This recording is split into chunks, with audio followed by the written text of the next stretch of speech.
using this StreamYard here, and hopefully you guys are watching on the new page that's in the membership. If this is working, if you guys are, looks like it's working. I just took a look myself. So welcome everyone. Good to see you guys here again. Marco, Patricio, Fire, and Max, Richie, and yeah, so cool. All right. So we're gonna wait a little bit to really get rolling here. I'll make some announcements and stuff before we get into the Q&A session here. But I'm gonna give you the link, guys, so that you can see. What's up, Brandon? If you want to jump on and ask your question, we'll see. I got to figure out this new system, but that's the link. If you want to join and you want to ask a question, when we get to the question and answer section, I'll let you do that. Okay. So let's, there's a few things I want to discuss real quick here. So first of all, I just want to give some shout outs here to some of you members. You know, we've been growing and it's good. And I've been seeing a lot more activity in the community. First of all, big shout out to Kestrel Blackmore. Everybody should be thanking Kestrel because he's really come on and taken charge and has really helped to facilitate everything. He's been just a huge help to me. You know, just awesome guy, super great organization skills. Has been doing just a ton of work, making everything great. In fact, the page that you guys are watching on, he did that. I mean, he's in Australia, so it's really, I don't even know what time. It's late for him or super early, but you know, he decided to come on and he got the page up and yeah, so just so much stuff. And you know, Kestrel's also going to be talking to some of you guys about some leadership positions in Bulldog Mindset membership, and I want to get some of you guys involved running some of these things, and there'll be some good opportunities here to get some experience to work on our team, to work with me directly and Kestrel. So Kestrel will be talking about that. He'll be reaching out to some of you guys, especially those of you that are, you know, if you want these kind of opportunities, the people that are the most active, that are encouraging people, especially new members, those are the people that we're looking for to step up. And there's some good opportunities coming along the way, because we're going to be growing this thing and making a real difference in the world, hopefully. And you know, one little side note here before we jump into the main thing. You know, I'm sure you guys have seen the mass shooting thing that happened this last week. And I did a video on YouTube, you know, I don't know if you guys saw it, but I talked about this. And one of the really, I think the biggest problem that causes this is the crisis that we have with masculinity in young men, especially not learning how to be men and having the victim mindset, right? No one shoots up, you know, a crowd of people without having the victim mindset. You have to have the victim mindset. So I feel like this is really an important cause, and it's even more so, you know, I'm doubling down on my efforts when I see this kind of thing, because if we can reach one person like that, you know, and you guys too, you know what I mean? If you know someone, a friend of yours that needs some help, that can benefit from this community, can benefit from the Stoic philosophy, from developing the Bulldog mindset, getting rid of that victim mindset, you know, just impacting one person that would do something like that, you know, is huge. That's huge. It can actually save lives. So I don't mean to be overly dramatic or anything about this, but it really does make a difference. Okay. So thanks, Kestrel. Really appreciate it. I want to give some shout outs to a few of you other guys out here too. So first of all, William Gant, I don't know if he's online, but he released his book on interviewing. Was awesome. You know, for his first book published with A Press, I believe. And, you know, really cool, really awesome guy. I've chatted with him a bunch of times. We've had prime rib dinner in Vegas at a conference that we go to, but you know, he's just killing it. Good job. Also, William Springer, man, released his book, his computer science book. Really solid, really good book, man. Really just a great book that for learning algorithms and all the kind of computer science stuff that, you know, I hope it does really well, because it's really cool. Big accomplishment, you know, a lot of work that went into that. Max, I've been watching you, man. 7 days of videoing your kettlebell swings. Awesome. Sticking with it. Good job. Mataj, I think. So you were the first one to post about doing the 10 Pomodoro without picking up your phone, good. And guys, this doing the 10 Pomodoro without picking up the phone, huge. Just making my productivity go through the roof. So try it. Vab, really appreciate you creating the audio for the Bulldog Mindset membership video lessons. That's really, really awesome.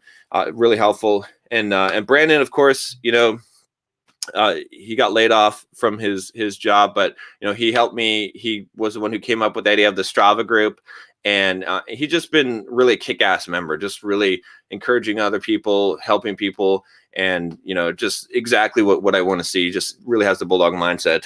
Maurice also really active, really putting a lot of deep thought into all the homework assignments and working on those things. That's really awesome to see, and being very transparent in her posts. That's awesome. It's mostly men in here, so she's especially brave to do that. And I appreciate you being in here, Maurice. And then we got some new members here: Chris, Cy, Alex, John, Terry, Patricio, and Jessica were the new members so far this month. And guys, we're going to be getting a lot more new members. We're going to be growing. I've been trying to kind of keep it at a slow pace of the growth so that we can keep up with what's going on. But we're getting to that point now where systems are in place, right? Like I said, I'm going to be reaching out to you, or Kestrel's going to be reaching out to some people to help in the community. We need some community leadership in order to grow.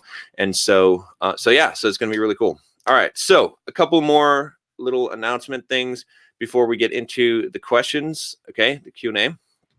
So the first one is the book of the month for this book, all right, is for this month is the Millionaire Fastlane. I talked about this a little bit in the Facebook group, but this is a really good book, guys. You need to read this book, especially we did the lesson on, I think it was number 22 on the wealth triangle, okay? And I've got one coming out. The next one is going to be called The Well That Never Runs Dry on financial stuff. But I know the homework for that lesson was hard. Okay. I know a lot of you, I saw two of you did it, or three of you. I think Kestrel did it, Maurice did it. And there was one more, I think I just saw this morning or something. But listen, guys, you really need to do that. Okay. It's hard. Okay. But if you really want to reach your financial goals, you need to figure out what they are. And this book it's a tough book, okay, because it's going to give you the hard truth. But so many people think that they're going to become rich, they're going to become millionaires, they're going to become retired or financially independent, and they're not, because they don't have a plan. They don't know what they're doing. So you got to figure this stuff out. So read this book, really, really good book. Like I said, I've had MJ on. I've talked to him multiple times and had him on the YouTube channel. And he's an awesome guy. He also has another book called Unscripted, a little bit longer, but this is kind of the core book, I would say. All right, and this is one of those books that you buy and you give to your friends. Okay, so I think that's about it for the announcements here. What we're gonna do now is I'm gonna jump to doing the Q&A. Okay, and the way that we're gonna do this is I'm gonna answer the questions for you guys. I put the link here. I'll throw it in here again. Okay, if you want to join me, all right. And I'm gonna bring. Let's see. I'm gonna bring Fire on. So I'm gonna give priority to you guys that want to ask your questions in person, essentially. So, all right. Let me see what we got here. All right, we'll do it this way. All right, Fire. What's up, man? You're muted right now. I don't know if. Let me see. Do I have to unmute you? I guess I do. You cannot unmute your guests because they chose to mute themselves. No? All right. What's up, man? How you doing? Oh, good. Recently, I just started a new job. It's really far, but I'm also doing research on how to invest in properties as well. Mm-hmm. But I also want to know, what else, what other investments should I look into? Because I also bought a few books about trading and whatnot. I just want to know, what would you suggest? Okay, so I'm going to give you kind of a sneak peek of the next financial lesson that's going to come out, because it kind of explains this. So the next financial lesson that I'm putting out in the Bulldog Mindset membership is called The Well That Never Runs Dry. Okay, and so the concept of this, I'm not going to go into the really deep into the details, but I'll give you kind of the high level, guys. So basically the concept of this is that the best way to really become financially independent and to really become what I would call wealthy, not just rich, because there's a lot of rich people that go broke. Wealthy people never go broke, okay, is you take all the money that you're making from your job, from your business, right? All the earned income, let's call it earned income. Okay. You take the earned income and you invest it into assets that will generate passive income, or, no income is truly passive, but semi-passive income. Okay. And then whatever comes out of there, that's your well that never runs dry, and you live off of that. Okay. Now it takes some time to cut over to that, but once you do, then you're essentially wealthy. You can just keep on working. You can keep on making money from your business. I do. Okay. But I just keep on making the well deeper. Okay. So that I can have more money to spend every month that I don't have to worry about. Okay. Now that's kind of the basis. So with that said, what you want to do is, as far as, and I say that because that's what your goal with investing should be, is that you want to create that well of passive income. Now, this to me makes the most sense is, why would I invest in anything that is not the best investment, right? So if you can show me a better investment than real estate, I'll put my money there. But by far, right? And I've done complex option trading. I've traded iron condors and done all kinds of complex option spreads trading. I've done basically buy and sell options, where you do selling options on blue chip stocks that you hold, dividend schemes, and all kinds of stuff like that. Right. I've invested in a lot of different areas and studied a lot of investments. And I can tell you, by far, and we'll have some lessons in the membership for sure on this, on real estate and how to get started. But by far, real estate is the best investment, right? And there's a couple of reasons for this. The big reason is because when you invest in real estate, you get advantages that you don't get, right? You get, first of all, you get a return that's just your basically cash on cash return. Okay. So you get cash flow from real estate. The second one is that you get, and with cash flow, you might be able to get like 5, 6, 7%. Okay. So that's just right on your money. Okay. Second, you get appreciation, but it's leveraged appreciation. So what I mean by that is that, the property values go up over time. But if you have used the bank, if you've gotten a loan and you're leveraged, then you multiply that appreciation, that whatever that percentage is, by the actual appreciation, right? So you might get 3% appreciation, but if you're leveraged 5x, if you put 20% down payment, that's a 5x leverage, then you can multiply that by 5. So you get 15% appreciation on that. Okay.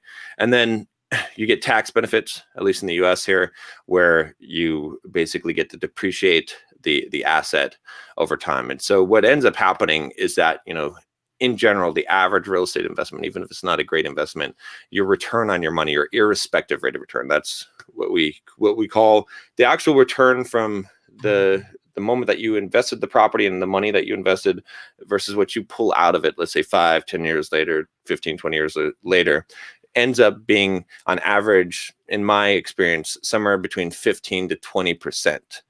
And it can be as high as 25, 30% more, depending on things. But you can pretty much count on a 15% return on just not even a great investment, just a decent investment in real estate, with major tax benefits to that, because you can actually use 1031 exchanges to defer taxes, so you never actually pay capital gains taxes on it. So to me, that's the most advantaged piece of investment. I know I'm going kind of on a spiel here, but basically I would say this is all just to circle around to the point to say, stay away from everything else. Honestly, like there's no other investment. And the other problem with the other investments is they take your time. Believe me, like even I made a lot of money. I was able to get very good return rates doing complex options trading. Okay. Really, really was. But it takes time. It does take your time, and you got to study, and you're watching the market, and you're doing all this stuff. With real estate, you can literally, once you get a system together and you start buying real estate, you literally buy the real estate. It takes some time to initially learn it and to buy that real estate, but you hire a property manager, and then you can move on and work on your business. Whereas if you go with an option trading system, you're going to be constantly, and some people say, well, why don't I just take all my money and put it in the S&P 500 index fund? Okay, for the average Joe, I agree. It's probably the best strategy you can do. You're not going to get all kinds of mutual fund loading fees and all that stuff. If you want to understand all that stuff, read Tony Robbins' book, Money Master the Game. It's a really long book. He's also got another one called Unshakable. which is basically the short version of Money Master the Game. But essentially, like the problem with the S&P 500 strategy is that even though it's a pretty solid strategy, your expected return is maybe 6-7%. You are going to pay capital gains taxes on that, and that just doesn't compare to a 15% return. Again, if you guys watch the Wealth Triangle video, compounding interest, right? The rate of return, if you're getting a 15% versus a 7%, okay, it's huge difference on that money. So I don't know, does that answer your question? Yes, but before you move on to the next person, I'd have like one personal anecdote, because I've saved up some money because of I did contracting, blah blah blah. So I saved up enough money that I think I could get a $200,000 to maybe a $350,000 loan. So I'm wondering if this is a good time to start to get You're into saying, for real estate? Yeah, absolutely. So let me tell you one thing about real estate. I may have said this before in a lesson, but I give this to my coaching clients all the time. I think it's the best piece of advice that it saves them the most money possible, which is this. Is actually, I'll ask you this question. Okay, so with compounding interest, let's say that you're going to compound some money for 30 years. What year do you make the most money? The earlier you put it in. Well, you must have heard this before from me. Yeah. So yeah, exactly. So technically, like year 30, you make the most money, right? But if you wait 1 year, you only get to compound for 29. So the first year is the most important, because the first year gives you year 30. You don't get year 30 if you wait a year. So my answer to that question is always invest as soon as possible, because that, when you're talking about compounding interest, the longer you delay is going to take time off of your most profitable year. Because let's say that you're exiting at the same year, same time, okay, however long you delay. So definitely get started right now. You've got more than enough to be able to do that. If you can get a loan for 250,000 for sure, I would jump into it right away. Okay, perfect. No, that's really good. Thanks. Awesome. All right, thanks. Let's see here. All right. Who else has some questions that wants to jump on the chat on the video to do this? Put the link here again. If not, I'll start hitting some of the questions here. I guess while we're waiting here, I'm going to go ahead and hit some of these questions. Let me see here. All right. So Marco has a question. Can you take too much protein in your nutrition? If I were really slick, I could get these comments to show up on here. I wonder if there's some way to flag it. Oh, here, let's see. Here we go. Look at this. Isn't that cool? This is just so cool. So Marco wants to know, can you take too much protein in your nutrition? In my experience, Marco, no, you can't. In fact, okay, there was one news story that came out probably like a month ago about some girl that died from too much protein. All right. And people say this all the time, but there's very little evidence of this. And with this girl that died from too much protein, she was a professional bodybuilder, okay, on a training routine, and she had some kind of medical problem where her kidneys could not process she already had issues, right? And the overload of protein supposedly caused her death. And her mom is making this whole big thing about it. And my answer to that was, do you really think the protein killed her? What about all the other fucking drugs that she was on? I mean, this chick was competing at high level bodybuilding competition. She was on a lot of fucking gear. She was on a lot of shit. She was probably on cleanse. She was probably on what? That probably is what killed her. Okay. It's probably not the fucking protein. So anyway, to kind of talk about this from a physiological standpoint, basically, I would encourage you to eat as much protein as possible. Make that a largest percentage of your diet for a couple of reasons. One, protein can just be used. It can be turned into glucose anyway, and can be used as a carbohydrate fuel source anyway. Okay. You need to have some kind of fats, of course, but you'll end up ingesting fats. But the second reason why is because if you're short on protein, it's going to hurt you as far as building muscle, right? Okay. Now, some people say, well, why go all overboard? Well, the reason why to go overboard is simple, because protein has a 25% thermic effect. What that means is that when you eat protein, if you eat 100 calories of protein, your body only gets 75.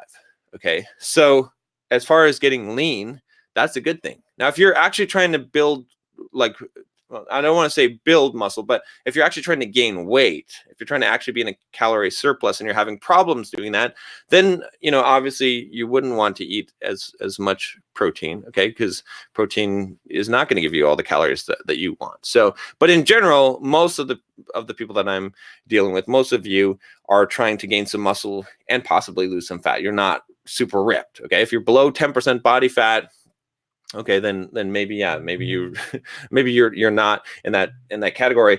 But in general, I say, protein is good. And I try to gear my diet towards, I just try to eat as much protein as possible, and then everything else kind of fills in around that. And I know that I'm going to be pretty low calorie. I'm going to get plenty of protein that I need. Okay. And so, yeah, so I wouldn't worry about taking too much protein in nutrition. Obviously, I mean, if you're pounding down protein shakes like crazy, that's, you should be getting it from whole sources. Protein shake is fine, but it would be silly to have like 5 protein shakes and just say, oh, if I get, overload on protein. But I have also found that when I look at all the variables in my training, one of the biggest variables is when I increase protein, I tend to see increases in strength. Okay. And I haven't found really a limit to that. So anyway, yeah. Thanks for the question, man. All right. Let's see. Anyone else want to jump on the stream here and ask your question? You get to cut the line. All right. Let me see here. All right. We will get to the next question. All right. So Richie asks a question about running and training. Okay. Let me see. Let me go up here. Find these questions. All right. Richie's got a few questions. Okay.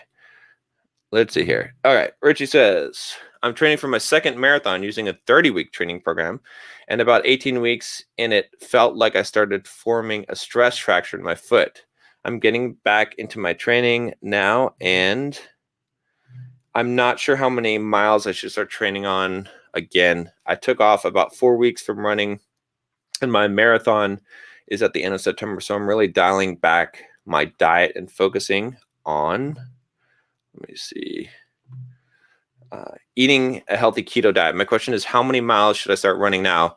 I'm supposed to run 16 miles today or tomorrow according to my plan, but I'm afraid of injuring myself. Okay. Wow. So let me say this. All right, Richie. So obviously I have to caveat this and say I'm not a doctor, so you should talk to your doctor. I'll give you my layman's advice on this, my non-medical advice, because I don't want you to think, all right, John, I don't want you to do what I say and then sue me because you injured your foot. So if you do what I'm suggesting, it's at your own risk. Okay. Just got to give you that caveat there. So with that said, what would I do in your situation? So this is my experience with injuries, especially with running and training. I've been injured my whole life. I don't think I've ever not been injured. Okay. At any given time, something is injured. Usually with all the running, there's usually some bone in my foot or hamstring muscle or some shit that is hurting me all the time when I'm running.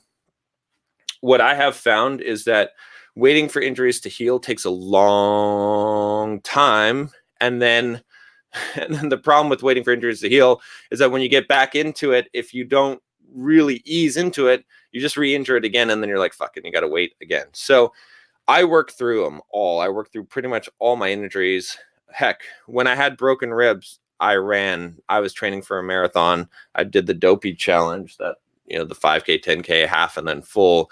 And I did them with broken ribs. So it was hard. It slowed me down. My training sucked at that point. No, it's a little different than training on your foot that may have a stress fracture.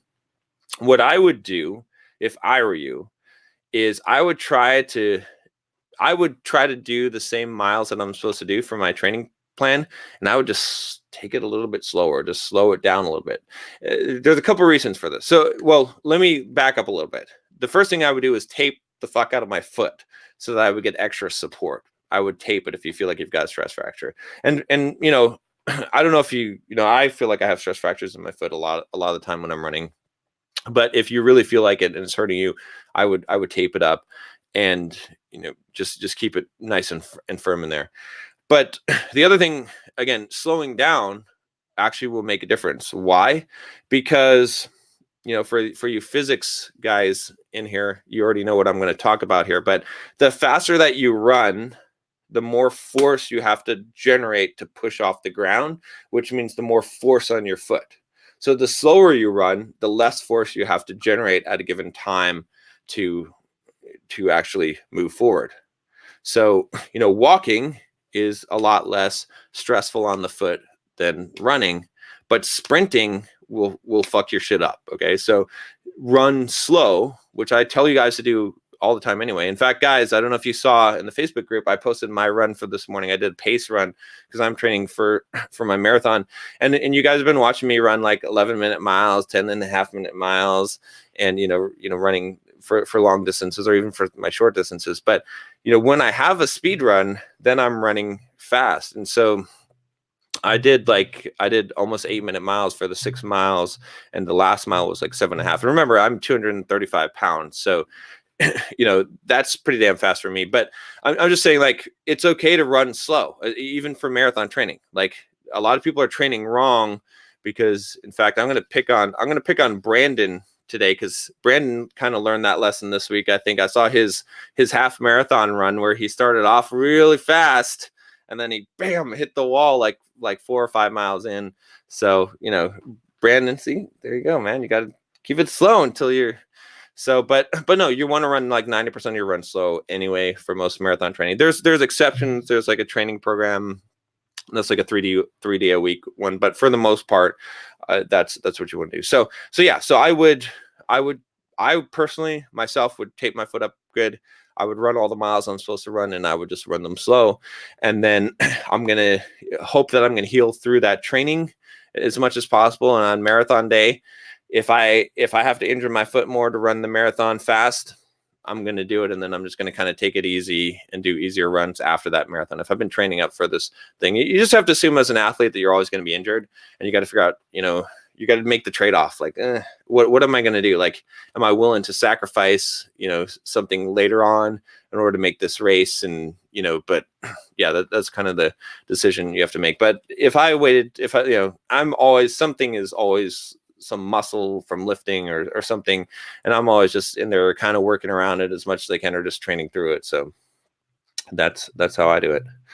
All right, guys, let's see here. Yeah, there's Brandon. It says, yeah, we walk last 2 of 13. Yeah, we'll talk about yeah, Brandon, 100%. Better to learn now than at a race, 100%. Yeah. So one thing, I was actually going to do an analysis on your run because of the heart rate, right? Because when I saw that, I was like, oh shit, that heart rate is too high at this point. Like, you're not going to be able to sustain that. So guys, just so you know, like, kind of the theory behind this, kind of the side table here on as far as running is what you have is you have essentially what's called a lactate threshold. Okay, so lactate threshold is basically think of it as the point of diminishing returns. It's basically the heart rate at which, when you're above this heart rate, your body cannot flush the lactate out of your system faster than it's being produced, and so you're going to start to slow down, right? You can only stay at lactate threshold for, like, you're running basically as fast as you can that you can maintain, and you're eventually going to start going down. Like, it's just physically impossible. Okay, so when we're training, right, if we're above lactate threshold, let's say that you're running a 13-mile run, okay, and you're above lactate threshold, all right, what's going to happen to you if you do that, right? You're going to crash out. All right. It's pretty much, it's a guarantee that that's going to happen. You cannot possibly sustain that. You can only sustain lactate threshold typically for a max of about an hour or so. Okay. So when we're training, what we want to do is we want to run way below our lactate threshold on most of our runs, so that we build up our endurance, and so that we actually lower the level, our heart rate in general. Because the more that we train at a slow pace and a low heart rate, the better our body becomes at utilizing fat as a fuel source. And when your body is using fat as a fuel source, it doesn't build up that lactate that it does when it's burning glycogen in the muscles. And so what ends up happening is that you train really slow for long distance, you build up that endurance for a lot of time, and then you do some fast runs. And then what ends up happening is that your heart starts to become more efficient in general at a lower pace, and at burning fat, your body becomes better at burning fat. And so what ends up happening is you can go faster without hitting that lactate threshold. Okay, you can kind of bump up against it. All right, and you can improve your lactate threshold as well, right? So when we're doing the long slow training, what we're doing is we're making it so that it takes more to get us up there. Our heart rate stays lower, okay, because we're learning to burn fat. And so we can go faster but without hitting the lactate threshold. And then when we're training fast, what we're doing is we're actually moving the lactate threshold closer to what is our VO2 max. And that's the basic idea there. And so mostly you want the endurance because you want to get the heart rate to not go up as high. It'll also make your runs a lot more enjoyable. Okay, if you're running at, it depends, but I'm going to use some relative numbers. But if you're running at like 160 beats per minute, 165, it's not going to feel too good. Okay, if you're running at 170, it's really not going to feel too good. Okay, if you're running at like 140, 130, you'll just be cruising. Okay, and so that's what we're doing with the training. And so, you can just look at someone's heart rate and you can tell whether they're going to be able to sustain or not. I can kind of guess where your lactate threshold is probably going to be at. And then, obviously, there's some variation there, but yeah, so that's what ends up happening. And that's why you end up crashing out. And it can really just be a small difference, right? So like when I was looking at Brandon's time, I was like, okay, he could probably run like that, the 13.5 marathon at, again, and this is without tapering. Okay, there's one other aspect here is like when you're going to run an actual race, you're going to spend like 2 weeks before the race going low mileage so that you're getting the fatigue out of your system. So you're going to be fresh. Your legs are going to be fresh. Your system's going to be fresh. But when I'm looking at like Brandon's stats, I'm like, okay, he can probably run probably around like an 850 mile, right? 850 pace, 8 minutes and 50 seconds per mile for the whole half marathon, right? If he just stays there. Okay. But if Brandon says, I'm feeling good today, I'm going to drop it down to like, 835 or 840, bam, he's going to crash out because the heart rate's going to go above that point of that lactate threshold. It's just a small, like, it doesn't seem like 10 seconds per mile would make a difference. It's a difference between finishing and walking the last 2 miles. It's insane how, so when you guys are training for the half, it's not as critical because you can kind of muscle your way through the half. But when you're training for the full, if you're off your target pace by 5 seconds per mile, it can 5 seconds per mile or 10 seconds per mile can be the difference between just going smooth and you're just cruising between dying and maybe walking the last few miles. That's it. Okay. And you're going to be tempted. So you have to have, part of marathon training and running the marathon is having a strategy ahead of time, knowing exactly the pace that you're going to run and what your plan is and sticking to that plan. And the last half of it or the last, quarter, you can speed it up if you're feeling good, but you always start off slow and you always, you got to know where that is. And it's within, 5, 10 seconds, 15 seconds per mile that makes a huge difference. So again, not to pick on Brandon. Brandon's awesome, but just a good example because we've all did. You should see some of my runs where I had one half marathon. Was it like 2 years ago? Where I started out, I was like, oh, I want to run a 145. And I started out with the 145 pacer, and I started running like 7.5 or 7 minute miles. Like for the first 4 miles, I ran like 7.5 minute miles. Oh my God. I could not maintain that. I could not sustain. Like I could have probably finished running, like I could have run like an 8:10 or an 8:20 minute mile average pace. After the first 4 miles, it was so hard to finish the rest of the half marathon. I mean, I had to slow my pace down. I still set a PR. I still did it in like an hour and 54 minutes, but it was really close to not finishing. It was really close to just collapsing on the floor. It took every bit of strength I had to just finish that race. So it makes a huge difference. So anyway, guys, hopefully you guys found that helpful. So let's see. Brand says I have 2 sub 2 half-hour marathons, not a week after. Yep. Yeah. Yeah. Like I said, I think you can run. I think you're probably like right now with your training where you're at, Brandon. I bet you could do like a 150 half. So, all right. All right, guys. Let me see here. All right. Looks like anyone else join in here on the video. All right. Let's see. Oh, I think we got Marwan. All right. What's up, buddy? How you doing, man?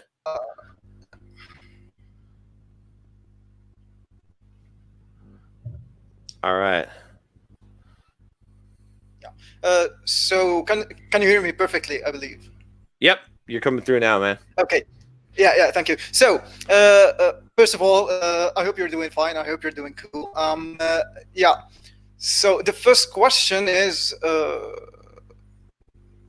so the thing is, imagine that you have simple programmer, and that you only making money from your front end offers, like you're making shit ton of money from your front end offers. You have nothing from the back end. You have never sent a single email. You're just running ads. Your Facebook pixel is exploding, like it's on monster mode. It's making you a lot of money, and essentially that is the only way you're making money right now.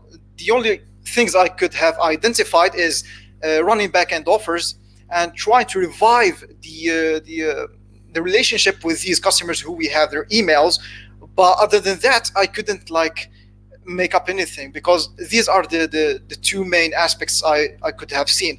The other thing I was thinking about is running something like a membership, like something that's continuity program, something that will start bringing money monthly, and it will compound over time. So these are the three main things I thought about. So for you, what are the things that you would change? And this is the first part of my question. Yeah. Okay, so I think where I would start is I would start by activating the email list, because I feel like that's the most valuable asset of the business. And I would start with like a hero sequence, like maybe like one of those basically like a storytelling, like introducing whoever is going to be the hero of the company, right? That's is going to be that likable character, right? So kind of, if you've read .com Secrets, like Russell Brunson's basic, right? And then basically once you get that kind of sequence in place, then start doing that whole Seinfeld sequence where you're just so they're getting to know because the thing with that list is being so cold. If there's never been any emails sent, it's very transactional. They don't know the person. They don't know, and that's key to being able to actually sell from that list. Because if you just start selling from the list, it's not going to work. Yeah, essentially, because that's the thing. I was trying to see what's the problem you're solving, and so I did turn it into a story, and I sent it into bits, like, because I'm right now brainwashing and should these people to know more about our brands, because if not, like, Amazon is gonna crush everyone. So that's the thing I did focus on, like, take the problem, put it into bits, and try to show that there is a face behind this brand, so the people can relate to us. And I didn't try to sell anything, but people did go and try and buy stuff from the website. So it was a good sign that the members aren't, like, the email list isn't dead yet. That was a good sign. The other thing, Mr. Samet, is if you have, like, because these people, even though they're making a lot of money, they're chaotic. Like, it's disaster. Like, some days they work, some days they work. What's the best way you can and manage these people so they all work their minimum amount of time? So, because as a company, it's the tasks that will make it grow. Like, you should do your tasks so that the company keep going. So essentially, how would you make these people do their tasks? So you're saying that there's employees in the company that aren't doing the work that they're supposed to do? Yeah, because right now we are four of us, and even though we're making a lot of money, it's just a crew of 4 people. So I'm doing my job. However, the other 3 were like, we do have a lot of how can I say it, a chaos. Some people work, some doesn't work. It depends on their mood. Like, that's the thing. So okay, so there's 2 things I would say with that. I mean, one of them is that it's really important to have systems and processes in place, like documented systems, right? So to know exactly, like for every single one of my businesses, for Simple Programmer, what we're establishing with Bulldog Mindset, but definitely, in Simple Programmer, it's like, this is exactly what you do. This is exactly, in fact, we're using Process Street now to make checklists for Bulldog Mindset stuff, just to get that organized, right? But that's critical, because then someone can know exactly what to do, what's expected of them every, right? So that's kind of the responsibility at the higher level of, at least for soldiers, right? So I always divide it into generals and soldiers. So when I hire someone, they're either a general or soldier. So a general is someone who commands soldiers, who thinks for themselves, who comes up with their plan and their plan of attack and strategy, and executes on it, or has soldiers execute for him or with him, right? Soldiers are people that you give them this process, like, okay, this is what you do. You take these videos, you edit these videos, you do this thing, or it doesn't have to necessarily be that, but it can be whatever it is that's a systemized thing that they don't have to really think about. So that's the first step. And then the second thing, if someone is really not, I'm not here to babysit or to be anyone's mommy and teach them mommy skills, right? So if someone doesn't know to do their work, and if they don't know what to do, if they don't know to ask, what do I need to do, or to come up with something to do, they're gone. They're like, that's that's the solution, is because you're never going to teach someone to be responsible. Work ethic is not something they will learn. Work ethic potentially on their own from missteps, but you can't train it. Yeah, because here's the thing, they know their tasks, but the thing is, you have to force them to do so. If you don't, like, tell them, dude, where is the fucking products? Why didn't you send it? You talk to the other one. Where's the ad set? You see this kind of stuff. Yeah, I don't deal with that at all. That's just an immediate fire. You're immediately fired if I have to bug you about something. So okay. Well, that's pretty much, Mr. Summit. Thank you so much. Yeah. Thanks, man. Thank you. All right, guys. Let's see here. Got some questions coming up. Let me see here. Okay. Edgar asks, what's your opinion on nootropics? Do they work? Hey, look, I said nootropics, right? I always say it wrong. So nootropics. I have some, let me see.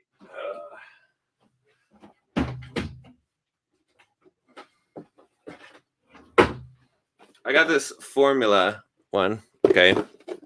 And I tried this out, and I tested it out, and they had like this kind of thing. Like, there's different ones for different, I actually interviewed them on my YouTube channel. And, I tested out.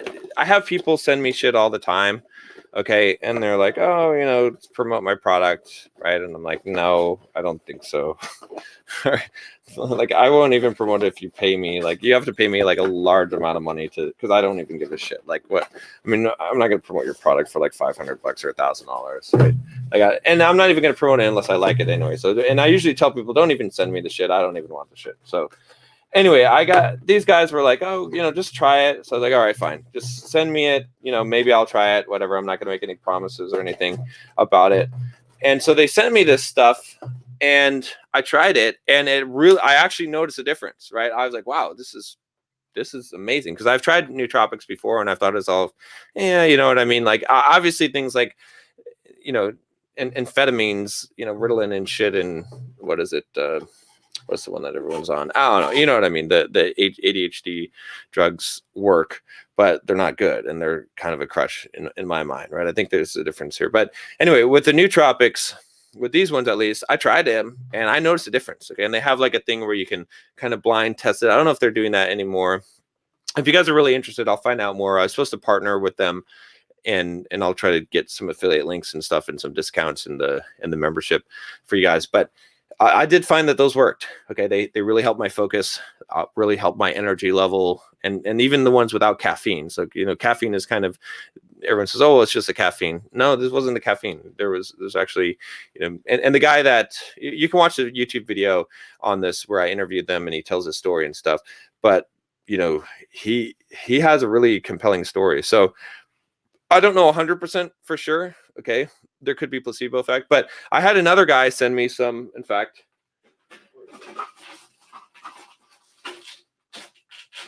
yeah, here we go. I just threw these in the trash can. It's called effing Focus. I hate to like knock someone's brand, but I mean, I tried them and I didn't notice anything. So they go in the trash can. So yeah. So anyway, I think they can work.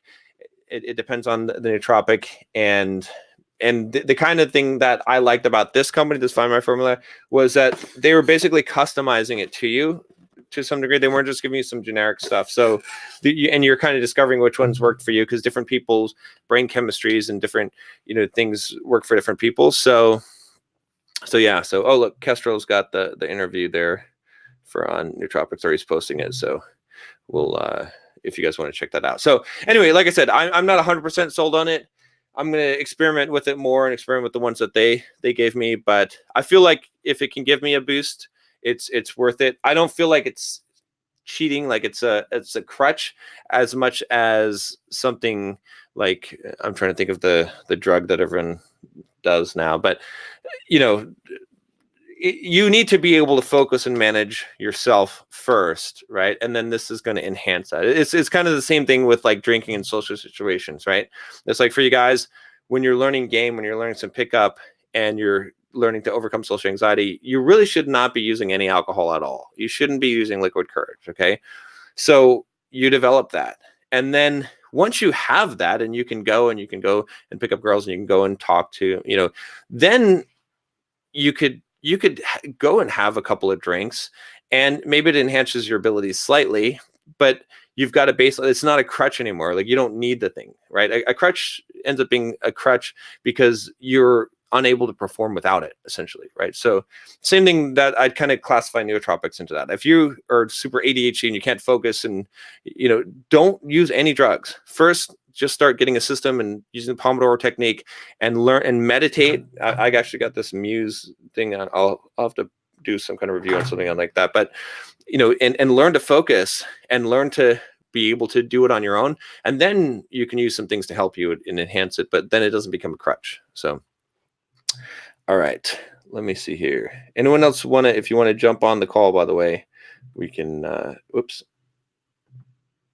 just let me know and I'll put the link here again for you guys. So, all right, let me see. We will get to the next question here. All right. Okay.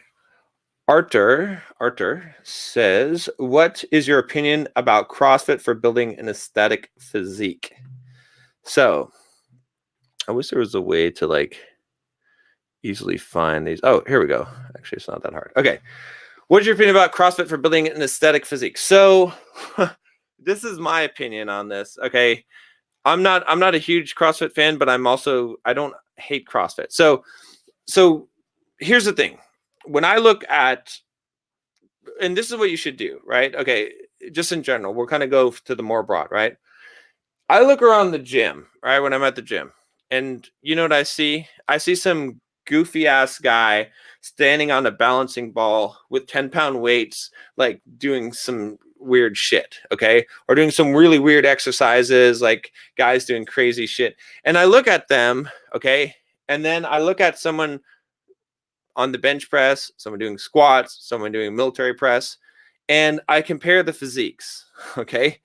The big guys in the gym that have aesthetic physiques, they're doing the same shit that Arnold did. Okay. They're doing the basic they're not doing goofy shit on the medicine ball. They're not using the TRX system and all this stuff. There's nothing wrong with the TRX or, any of that stuff. Okay. But they're doing the basic core exercises, right? So what you should do is you should look at people who have the physique you want and see what they're doing. Okay. So for instance, right, gymnasts, right, in general, have a really good upper body and really good physiques, and they're pretty damn lean. So gymnasts probably being like doing the exercises that gymnasts do will get you a nice, some really good arms. Okay. That's probably true. Right. So when I look at CrossFit gyms, this is what I see. This is what I see when I see them, because I got one next to me and I see them running. I see some really, really aesthetic looking girls. I see that the girls are looking pretty jacked, and they're like in a good way, like pretty good proportions, like not super jacked, but they're looking good.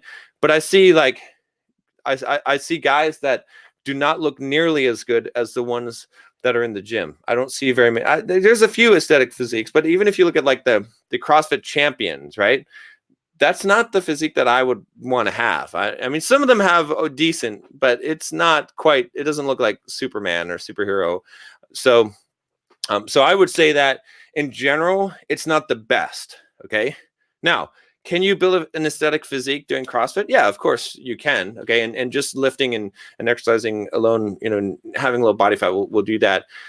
But here's the good thing about CrossFit is CrossFit is a cult. Now, it's a good thing. Why? Because a cult of fitness is good. I like it. It's good because it's so hard to stick to it. It's so hard to get motivated. You know, that's why we're creating our own cult of fitness in the Strava group here, right? For you guys that are running, so that you're like it's going to make you go and do it, right? That's the great thing about CrossFit is there's a lot of really weird shit in it and a lot of stuff that doesn't make sense. And damn it, if I see people doing fucking pull-ups where they're look like fucking worms climbing up a pole, it just drives me fucking nuts. Okay, like fully lock out, dead hang, and then come up. Damn, it's like so ridiculous when you see people doing 50 pull-ups and they can't even actually do 3 real pull-ups.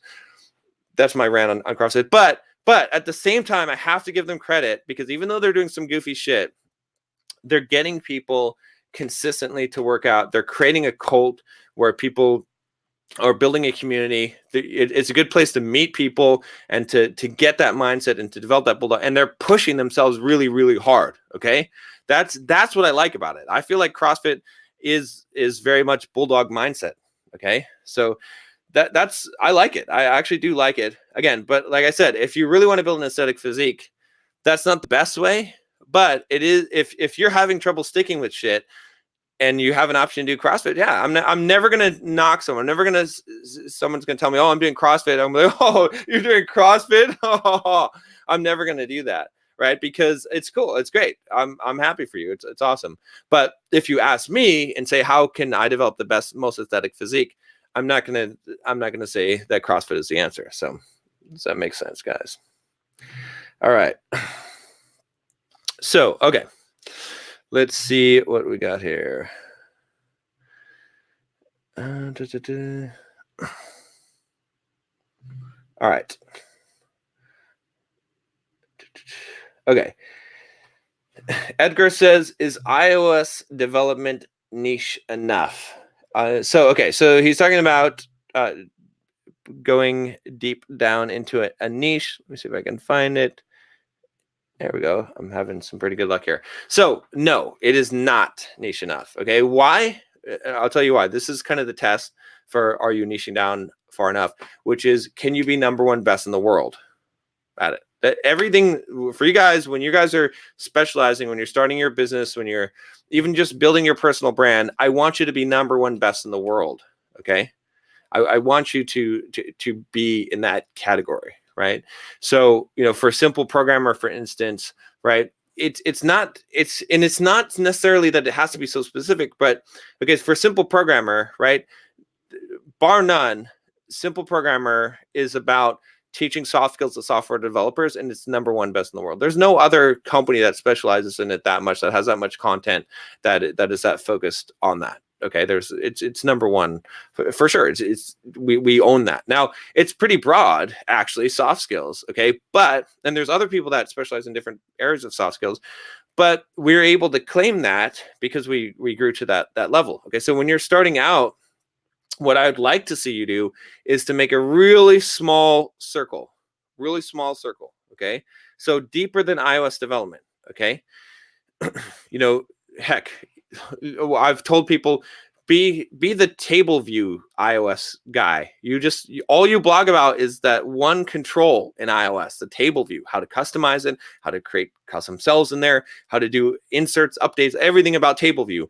You know, all of, like, again, it's very small, but you could be the expert in that. You could write books on it, you give talks on it, right? You could just like know everything about it. Okay, have custom table view download templates that people can buy, tutorial, all kinds of stuff, right? Okay. Is it UI table view? It's been a while since I did iOS development, but okay. So I want you to create that little small circle. You can be number one best in the world at that. All right. And then if it's too small, because people are like, oh, well, it's too small. That's fine. If we discover it's too small, and this is what I do with my personal coaching clients, and I get this, I'm like, make it fucking smaller, right? We get a really small circle and say, if we find that it's too small and we can't sell to it and there's not enough market, which hardly ever I do find that, we'll just draw a little bit bigger circle that encompasses a smaller circle. So we'll just, right?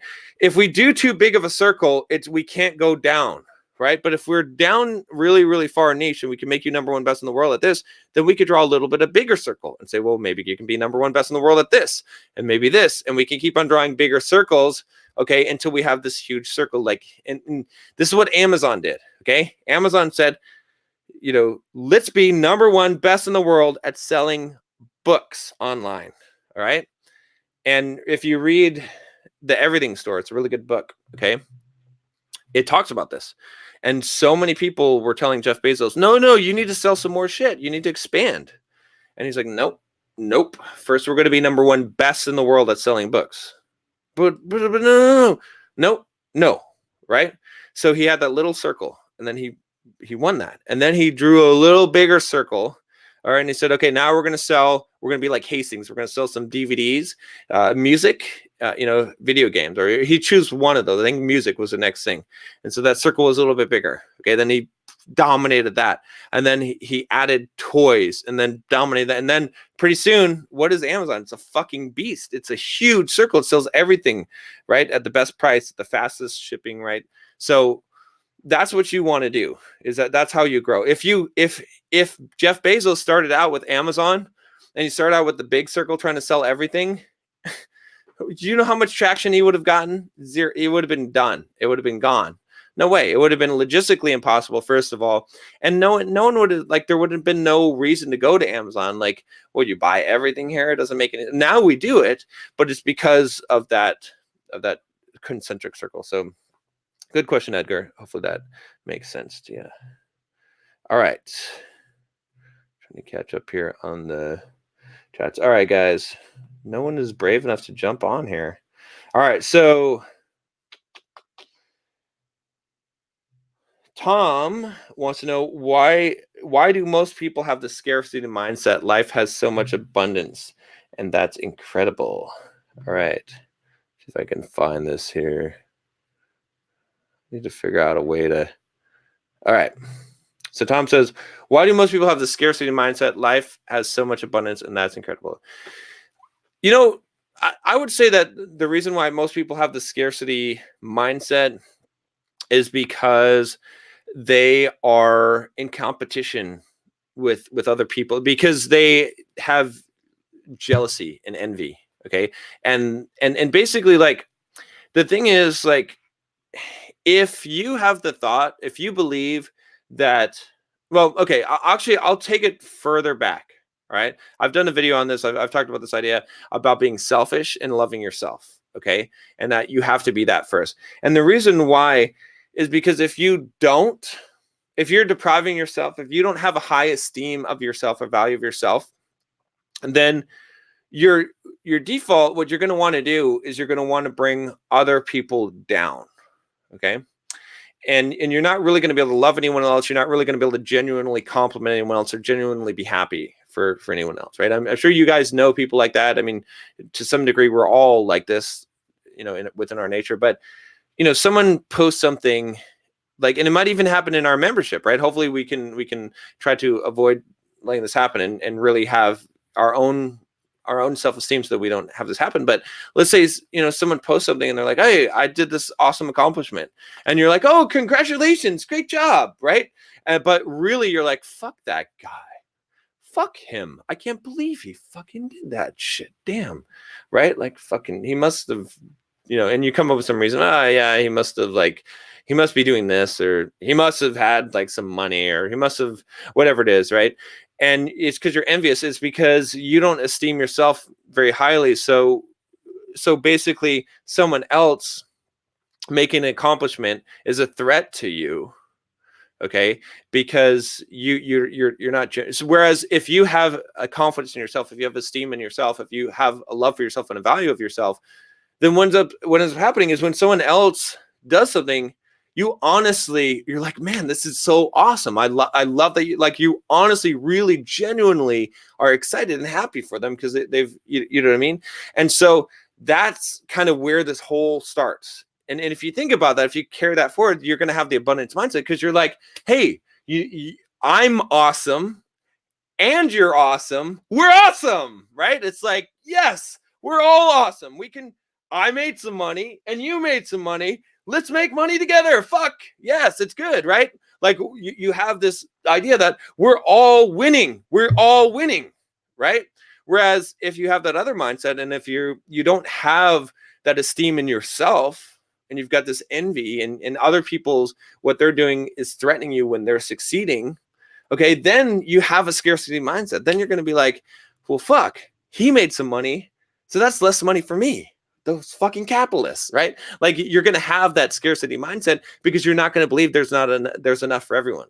But when you have this, when you're taking care of yourself, when you have this love for yourself, when you have this esteem in yourself, you want everyone to win. You want everyone to succeed. You believe there's more. You believe that there's an unlimited supply. But when you're not getting enough, you feel like there's not enough out there. Does that make sense? But what you have to realize is that it's never going to come externally. You have to give yourself enough. You have to be happy with yourself. You have to take care of yourself. You have to be a little bit selfish, right? And this comes down to the saying no to people. It comes down to not putting expectations on people, not letting people put expectations on you, not allowing people to guilt you, okay, and living your own life. And when you take that independence and you do that, and you primarily take care of yourself first, you find you have enough left over for other people and you're happy. And that's what produces that abundance mindset, honestly, like from the root of it. Okay. Cause it's nice that on Instagram, everyone's like, oh, abundance mindset, have the abundance mindset. Right. And then you're reading it and you're like, yeah, the abundance mindset. And you're like, well, no, but you don't really have it. If most of us, like, we've heard the mantra, and we think we have the abundant mindset, but we don't really have the abundance mindset because we're really like secretly, like, when other people win, we're like, that guy didn't deserve it, or like, we're congratulating, but we're not really, like, we're envious. We're not really happy about that. So it's a check. This is the real check. Okay, it's like I said, when someone else has an accomplishment, how do you feel about it? Honestly, I know what you say, but how do you really feel about it? And it's okay. It's okay if it threatens you, if it feels bad. It's okay, but just acknowledge it. And then that's a good indicator. That means you probably have the scarcity mindset, and it's okay. There's a really good book actually called, it's by, what is it called? Secrets of the Millionaire Mind by Harvey Eck. I think it's about the abundance mindset. I mean, it's not exactly what I'm talking about here, but read that, by the way. It just came to my mind while I was thinking about this. But that's a good indicator, right? And so if you're seeing that indicator, then what you need to do is you need to start focusing and figuring out, what is it making you feel like you're not getting what you need, that you're not getting enough, that you're not good enough, okay? And solve that problem. Because when you feel, like I said, when you feel like you're awesome, you're going to think other people are awesome, and you're going to be happy that they're fucking awesome, okay? But if you don't think you're awesome, you are not going to think someone else is awesome. We will always esteem ourselves high. However high you esteem yourself, that's the limit to how high you can esteem others, okay? So if you think that you're a piece of shit, like, honestly, I call myself a piece of shit as a joke. Like, you got to wake up in the morning and fucking, you're a piece of shit this morning, John. Fuck you. You're nothing until you do something. You know what I mean? Like, but I really have a very, very high esteem of myself. Okay. I think I'm the shit. All right. So, but if you don't, whatever you believe of yourself, so if you believe that if you honestly at your core believe you're a piece of shit, you also believe that other people are lesser pieces of shit, even people more successful than you, right? Because they must be a bad person, or you'll, like, no one can be better than you.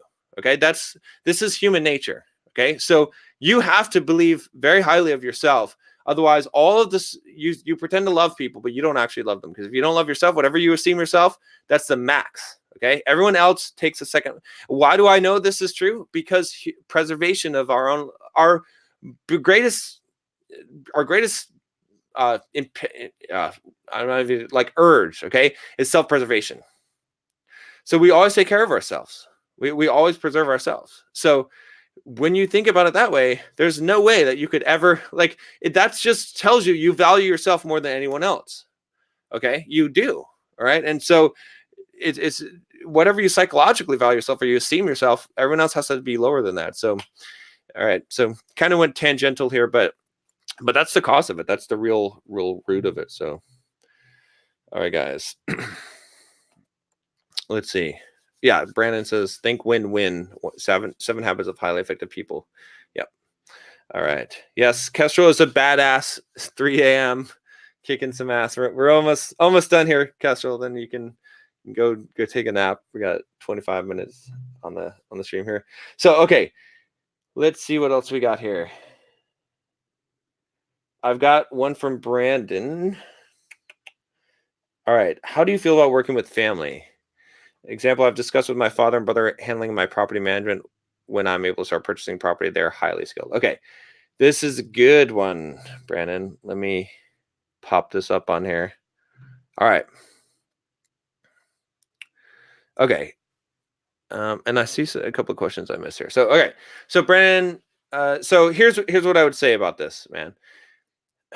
It's I would avoid it at pretty much all costs. There's a lot of reasons, okay? I feel like this thing is covering up my whole face here. All right. So, one of the big reasons why I would avoid working with family is this, okay? This is kind of the biggest reason, and then there's a lot more that we can get into with this, which is simply this, okay? You lose all the leverage. So if I hire you for a job, okay, and you don't do the job, I can fire you. If you're my dad and I hire you for a job and you don't do the job, or you're insubordinate to me, or you or whatever way that you're fucking up, I can only tell you what you're doing wrong and tell you to correct it. I can't fire you. Not really. Okay. You're not going to fire your dad. Okay. I mean, if you got the fucking kahunas to fire your dad, then great. Then you, from a business perspective, you can hire your family. Okay. You can work with your family, but from a personal perspective, it's still going to be fucked up. Okay.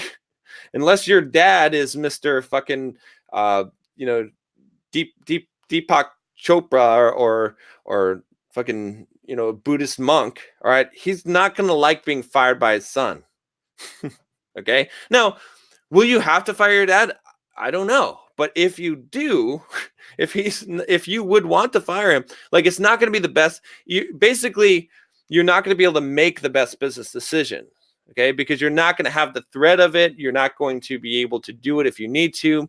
Okay. Even when I'm working with people, like people that work for me. Okay.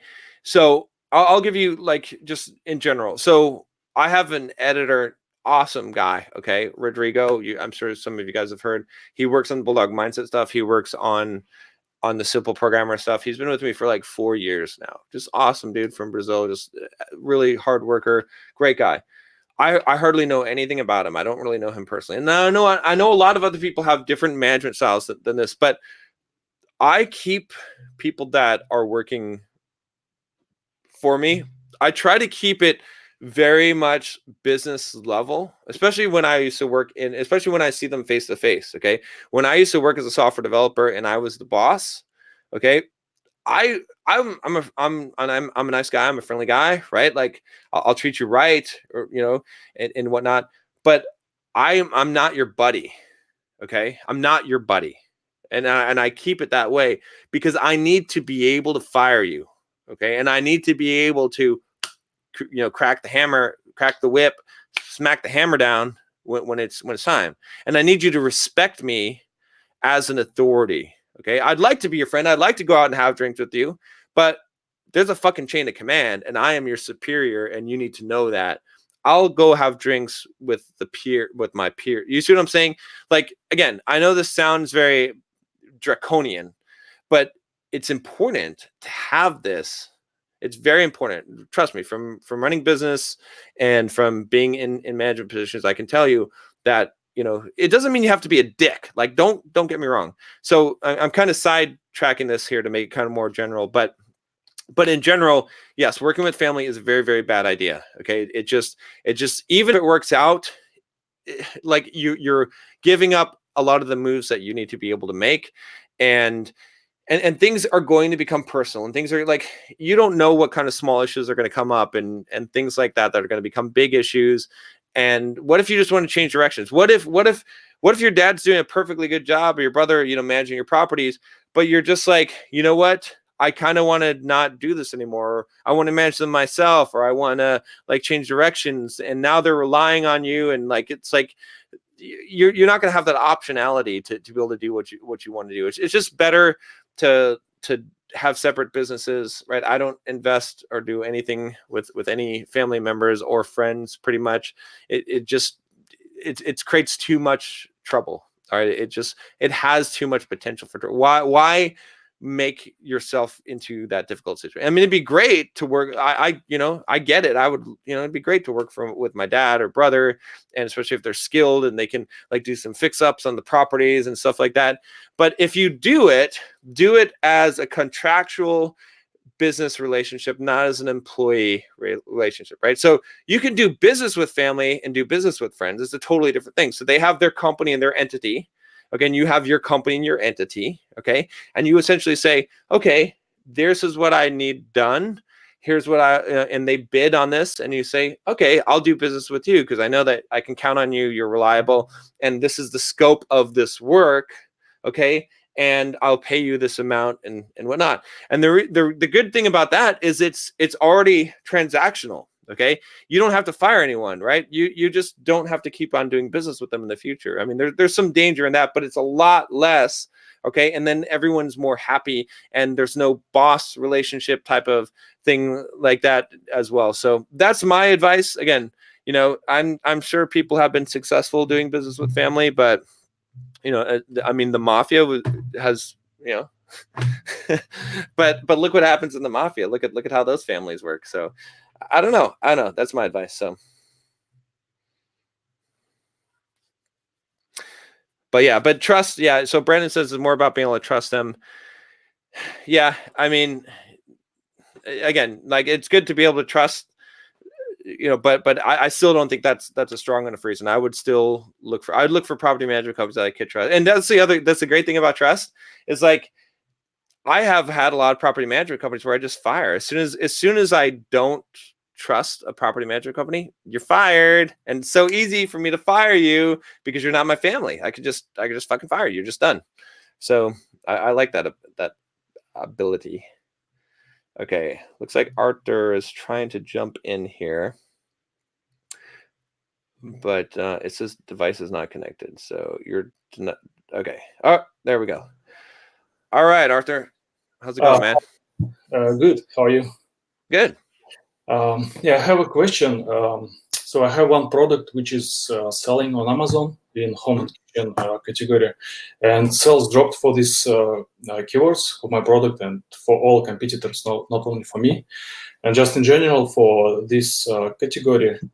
And so I can't find the other like selling products that makes like $10,000 per month. And just my question is, what are your thoughts about just in general building, scaling Amazon FBA business, launching products with all competition that right now we have, like any person can launch from any country, including China, and or like, do you think is it better to just focus efforts in other direction, just find a niche, build community, like in software or like creating video course? Yeah, good question. So I'll start off by saying this.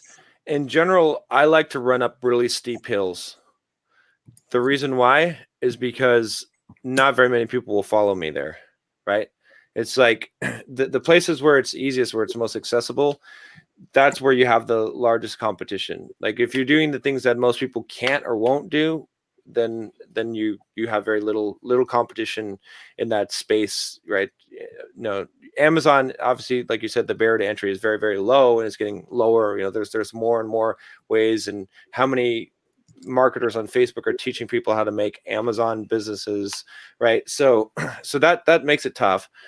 in general, though, what I would say is that I was just discussing this with someone yesterday, and we were talking about the idea that like places like Amazon, and like I did courses for Pluralsight. Actually, my courses on Pluralsight are being sunset. It's like my revenue is going down. It's like, I mean, I had a good run. I knew they were going to eventually retire my courses, but the point is that it's their platform, right? I don't control the platform. And same thing with Amazon, same thing with even YouTube, right? If you're depending on YouTube ad revenue.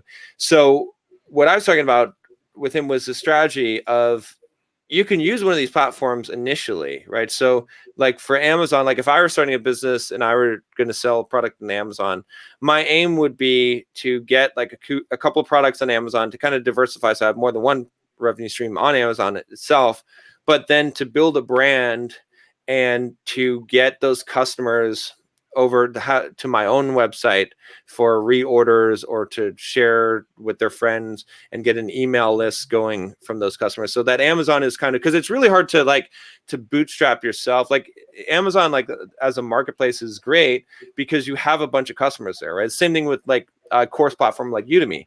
It's great because there's so many people that are exploring it. Whereas if you're like, okay, I want to sell a product online, and you just create a website and you throw it up there, how the hell are you even going to get anyone to buy in it? How are you going to get that traffic? Like you have to do paid traffic and get ads. Or if you create an online course and you just put it on your website and no one's visiting your website, it's, but if you have Amazon or Udemy, those are great places because you have that community, that platform already. But I would want to move off of that platform and diversify and try to figure out, okay, can I make my own store? Can I make my own brand? Can I get customers that are coming there? And then start building that up as I'm getting money from there, investing that money into getting some SEO and maybe figuring out some Facebook ad strategy to put people directly to my store. Again, then I'm going to the harder play. That's the running up the hill, because that's where less people are going to be able to go. So that's kind of how I would handle that. I think there's definitely still a market for it. Does that answer your question? Or yes, the problem is that weight is like, so to send via UPS or USPS, it costs like a lot of money comparing to just paying fees to Amazon. Well, you can still do fulfilled by Amazon without selling directly on Amazon, if I understand correctly, right? Or there's also other fulfillment companies that do fulfillment for you, where you can send them the product and then they will, do the fulfillment within their warehouse. So you can send one bulk, there. So you could still operate from your own site, right? There's some options around that. Yeah, I didn't think about it in this direction. All right, cool. Okay, thank you. Yep. All right. Let's see what we got here. We've got about 13 minutes here. So if anyone else wants to jump on the video, you've got the link there. And otherwise, I'm going to jump to the next question here. Let's see. All right. Okay, here we go. So Patricio, so do you think something like functional TypeScript courses is niche enough? According to Udemy statistics, there's a great demand for Spanish-speaking courses. Do you think I should follow that? All right. Looking for Patricio. Actually, I'd found one that I'd skipped in. Okay. I can't necessarily find this one. I guess I like the cool little feature there, but yeah, I'll just answer this right here. So, okay. So I think something like functional TypeScript is niche enough. Okay. I think that is pretty niche. Okay. So that could work for sure. All right. Now, with that said, you still have to figure out if there's a market for it, right? You still have to figure out, like, it's niche enough, but do people want to learn functional TypeScript? Is or not? Again, that might be, but I'd rather you go with that small circle, right? To be that small. Okay. So that's it's better to be on that side of it. I think that's, you could be the number one best in the world at functional TypeScript. Yes, I could see that. Okay. At TypeScript itself, maybe not. Okay. But from functional TypeScript, maybe you can go to the outer circle of TypeScript. So I think that is small enough. Okay. Now, as far as Spanish speaking, I think, again, so as far as niching down, again, this is why I use the term, like why I say to be number one best in the world at a thing, because you can cross section things too, right? So you could be the number one best in the world TypeScript teacher that teaches in Spanish, okay, for Spanish speakers, okay? You know, that's a possibility. That's something that you could carve out, and there might not be as much competition there, and you could do that, right? It might be too much if you slice it down to number one functional TypeScript teacher for Spanish, right? That might be too small, right? Okay, that's, you know, how, depending on how you slice it, right? You know, I use this example all the time, right? It could be a lot of different things, right? There's one of the guys that was in the simple programming community. I remember he had a blog, like it was called like Angry Developer or something like that. So he was the number one best in the world at being an angry blogging C# developer, right? It was a thing. It was his thing, right? Like, again, it's not, doesn't have to be necessarily specific on technology, but it was enough of a thing where people were entertained by that, where he can create a name for himself and be, you know, known as this thing, right? There's some satirical Twitter accounts, like there's like I Am Programmer, I think, or something like that, I remember, and like that, you know, has built up a reputation based on being the number one like funny Twitter account for programmers or whatever. So there's a lot of ways to slice this. Yeah. All right. Let me see what else we got here. Running out of time. All right. Okay. So Marco says, all right, so this is in regards to the protein. Let me see if I can bring up his thing here. Okay, so he says, so your body blood will not get sour or acidic. I don't know how it's called from protein. pH value of blood should be 7.4, and protein allegedly make your blood go below that, and your body will get sick. I'm not a big subscriber. Okay, I could be convinced because I could be wrong. All right, but I'm not a big subscriber to the whole pH, you know, balance level of your blood, acidity, and, you know, the whole thing of drinking alkanized water and alkaline levels, right, of your body. I haven't found any good scientific evidence for it, and I haven't noticed any kind of, I mean, I've eaten just about every single kind of crazy ass diet that there is. All right, and I don't notice any difference from eating super high protein. I didn't, right? And actually, so the people we should ask about this, right, is the carnivore diet people. I don't see any of them dropping dead and having problems from blood acidity being too high, right? Then there's a ton of people doing carnivore diet now, right? If you want to find someone on YouTube that's doing it, actually, oh, well, let's test this cool new feature. Let's see if we can do the screen share thing.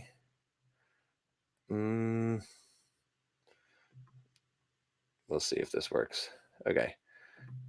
Chrome tab. Oh, which Chrome tab am I going to show you guys? It's kind of be scary here. Let's do my calendar. I think that's safe. Okay, so hopefully you guys can see this. All right. Yeah. Okay. So just as a fun test, because I like playing with my new toys. So I've been following this guy. I kind of like his stuff. He's kind of weird, but where is it? Frank Tufano. So you guys can check him out on YouTube. He's an interesting character, but I mean, he like really eats carnivore. Okay, I know some of you are vegan. You're like, no, but you know, anyway, I'm not, you know, if you want to, I don't care, wherever you fall, right? As long as you're consistent with your own principles, that's all that I'm at. That matters to me. So anyway, he's got some interesting stuff, and he's been doing this for a long time. And so, you know, I like to look at that kind of evidence, right? Like, if someone claims all this shit that, like, with blood acidity, I want to see where it's actually affecting people. I want to see, like, I want to see the people that are doing the thing, right? Because if you're eating carnivore, if you're just eating meat, you're eating a ton of protein. Okay, there's a lot of fat in there too, but you're eating keto and you're eating very high protein. If these people are not dropping dead, if they're not suffering from problems, then chances are that whatever people are claiming is not true. So, all right. Okay. Let's see what we got here. All right. So Ty Bo says, is it better for me to buy real estate in Orange County, California, near where I live, or should I look into other areas where prices are cheaper? Okay, good question. All right, this is a question I get a lot. So here's what it comes down to, all right, is you want to find the best investment possible. Okay, so again, my way of investing in real estate. Okay, I'll give you my base definitions of investing versus speculation, which you guys may have seen this before, but it's worth rehashing. Investing is when you take capital or an asset, okay, take money, and you put it into something, you buy something that has an immediate return on it. It doesn't have to be guaranteed, but nothing has to happen in the future for you to get the return. That's an investment. Okay. So here's like, the most rock solid investment that I can think of. If I take money and I buy a TIPS, a Treasury inflation protected bill, right, backed by the United States government. Okay. I'm only going to get a couple of % on that, but it is pretty much a guaranteed return. No event has to happen in the future for me to get that. It's just, I'm just getting this flat, solid return. That's it. Okay. That's an investment. It's not a great investment.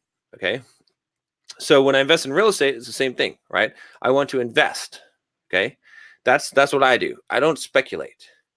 Speculation is anything but that. Is any kind of investment where you're putting money into something where you are depending on something happening in the future. Okay, now you might say, well, John, don't you say that appreciation, for real estate, that's why it's good? Yeah, true. Okay, but there's a couple of factors here. One, when I'm investing in real estate, I don't count on the appreciation. Just the cash flow enough is a solid investment. If I'm getting 6 to 7% return on my money alone, right, just from the cash flow, just the cap rate on the property, that's already solid. Okay, anything on top of that is a bonus.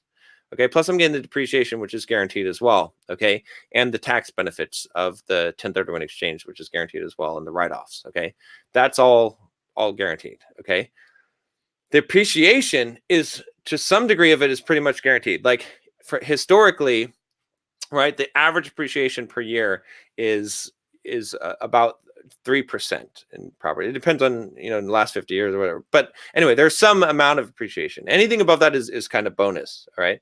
So the reason why I start with this is because is your best investment in Orange County. Now, speculative real estate is good in Orange County because prices go up and down, right? So I would be looking for my best investment, and you're probably not going to find it in Orange County, right? So you should find where it's cheaper.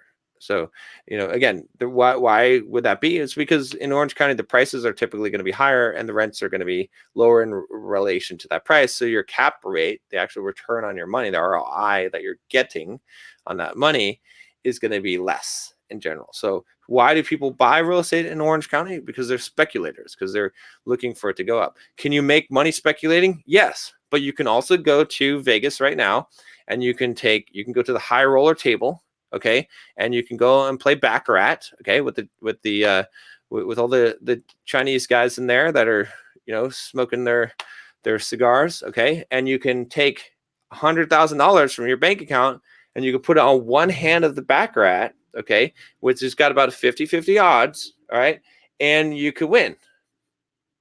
And right, and if you lose, you'll be an idiot, but if you win, you'll be a genius. So you can make money speculating. A lot of people do. You aren't going to make guaranteed money. If you invest, it's going to be a lot more solid. It's going to be a lot more guaranteed. So I would always encourage you to invest and take the free lottery ticket of speculation, right? So if I buy property and this is a solid investment, okay, and it actually happens to be in an area that has some good chance of going up in value, right? That's it's a far secondary criteria. Then I get a free lottery ticket on the appreciation, like if it does super appreciation. Okay, so it's like a free lottery ticket. I didn't have to pay for that lottery ticket. I'm not going to pay for the lottery. I'm not going to invest my money into a lottery ticket. Okay, I'm going to take an investment, and along with that investment, here's a bonus lottery ticket that you get. That's how I would do that. All right, guys, I think that is pretty much it for this time. If I didn't get to your question, you can leave it for next time. Jump on, obviously if you're willing to jump on the video, I'm more likely to answer your questions. Also, if you get here early, next live stream, if you jump in like 10 minutes early and start putting your questions in there, it's much more likely that I'll be able to get to your questions. I think I got most of them. Thank you guys all for joining. Again, remember the book. And last thing also, guys, if you haven't already and you're running or you're thinking about running, join our Strava group. Brandon had put a post up in the group, and we've got it now in the membership, in the actual resources. Kestrel did a good job. By the way, visit the resources page. Kestrel put that together. It's got like all the books and all the stuff that I mentioned from all the lessons and stuff in there. And yeah, thanks guys. And have a good weekend and keep kicking ass. Let me see those posts on Facebook. You guys are really bringing the community together. I appreciate it. And yeah. All right, guys. Talk to you next time.